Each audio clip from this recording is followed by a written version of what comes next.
The Arrears Calculator. Today we're going to take a look at some general information and go over some scenarios to get a better understanding of how it works. You input information such as the new order amount, the effective date of the new order. For modifications, enter the prior order amount and answer some additional arrears questions. To trigger Principal Arrears Only worksheet, delete this 0. This field automatically tallies the monthly payment amounts. Insert the total monthly payment amounts here. Prorate the initial month of support based on 365 days or the number of days of the month. It provides arrears for both the current date and for the last date of the preceding month. Click on the Arrears Worksheet button to see the payment record. The first column specifies the months. The second column, monthly support owed, the monthly amount paid, the monthly arrears, total principal arrears, monthly interest charge, monthly interest paid, total interest owed, total arrears owed. It provides the arrears balances similar to the Arrears Calculator and provides case information with the functionality to print and save. There are two ways to access the Arrears Calculator. The first way is clicking on the Arrears Calculator on the main menu. The second way is clicking on the Arrears button on any guideline worksheet. Print and save options are available throughout the Arrears Calculator. When you click Save, the page will be saved as a PDF file. If you wish to save your work to return at a later time, click the Save Work button on the main menu. Scenario 1 addresses calculating arrears for initial petitions. There are three things the Arrears Calculator needs: the support amount, the effective date, and payments made after the effective date. The support calculator automatically inserts the current support into the Arrears Calculator when you click on the Arrears button. All the user has to do is enter the effective date and the total for each month the non-custodial parent paid to the custodial parent. Here, it's $350 paid in August.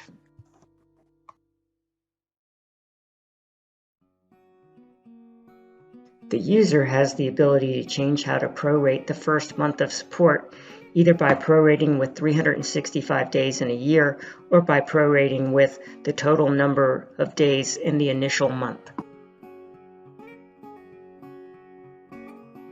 The principal, interest, and total arrears are given.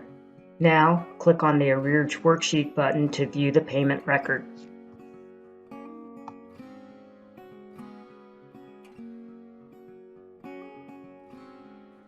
Just like initial petitions, modifications require entry of the new order amount, the effective date, and support payments made since the effective date. Modifications also require the entry of the prior order amount and entering the amount of arrears that accrued just before the effective date. Enter the new order amount of $425, the June 3rd, 2022 effective date, the $275 prior order amount, and the arrears as of May 31st, 2022, the last day of the month preceding the effective date.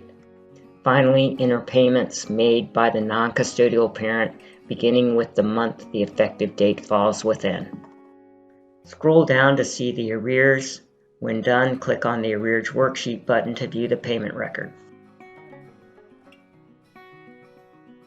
Scenario 3 is a complex arrears scenario where the court modified the $800 support amount twice, the first time at $350 beginning on 1/9/2021 and the second time at $975 beginning 12/1/2021. Arrears were set as of December 31st, 2020, and since January of 2021, the non-custodial parent is paid $800 monthly. Insert the first modified amount of $350. We'll deal with the $975 later. Enter the January 9th, 2021 effective date, the $800 prior order amount, the $4,800 principal and $150 interest arrears, which accrued by the last day of the month prior to the month the effective date fell in. After entering the $800 for January 21, hit the Control button and C to copy the $800. Select the remaining fields in the column and hit the Control button and V to paste. As you can see from the red, there's been overpayments. Let's go to the arrears worksheet to see what's going on. The credits will appear in the total arrears owed column with the fields marked in red. The credit is then carried over to the monthly payment column and added in with the amount the non-custodial parent paid in the next month. The December $202.36 credit balance is added to the January $800 support payment to equal $1,002.36. Enter the $975 modified amount in the December support amount field, and the calculator will take it from there. So let's review.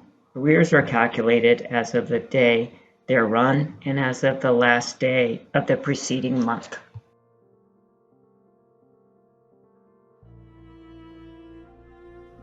There's a physical record explaining in detail how the arrears were calculated.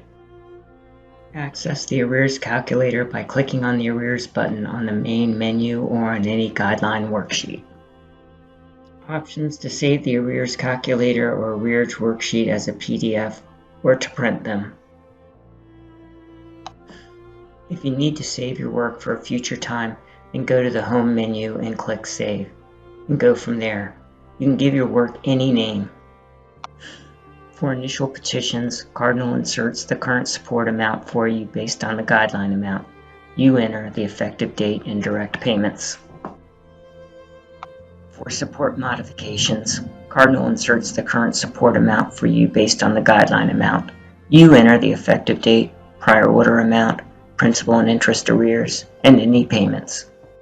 For complex arrears, Cardinal handles overpayments by reflecting the overage in red in the last column, total amount of arrears owed, and then adds the overage to what the non-custodial parent paid in support for the following month. For other complex arrears that require changes in the monthly support amount, just change the monthly amount on the physical record, and the changed amount will cascade down the physical record, adjusting the arrears as it goes.